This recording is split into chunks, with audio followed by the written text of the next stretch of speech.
রাজধানীর রামপুরায় চাঞ্চল্যকর দুই ভাই বোন অরুণী আলভির হত্যাকারী আর কেউ নয়, তাদের মা মাহফুজা খুন করেছে তাদের, এ তথ্য জানিয়েছে র্যাব। আর খুনের ঘটনাকে ভিন্ন খাতে প্রবাহিত করতে মাহফুজা খাদ্যে বিষক্রিয়ায় শিশু দুটি মারা গেছে বলে পুলিশকে বিভ্রান্ত করার চেষ্টা করেছিল।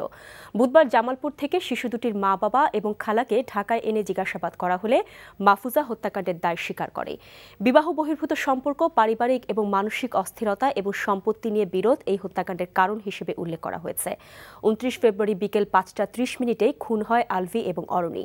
র্যাবের আইন এবং গণমাধ্যম শাখার পরিচালক মুফতি মাহমুদ খান জানিয়েছেন, দুপুরে র্যাব সদর দপ্তরে এ বিষয়ে সংবাদ সম্মেলনের আয়োজন করা হয়েছে, যেখানে এ ঘটনার বিস্তারিত জানানো হবে। রোববার বনশ্রী ওই ফ্ল্যাট বাড়িতে দুই ভাই বোন অরুণী এবং আলভির মৃতদেহ উদ্ধারের পর থেকে সৃষ্টি হয় নানা প্রশ্নের। আগের রাতে চাইনিজ রেস্টুরেন্ট থেকে আনা খাবার খেয়েই শিশু দুটির মৃত্যু হয়েছে বলে তাদের বাবা মা পুলিশ এবং সাংবাদিকদের জানিয়েছিল।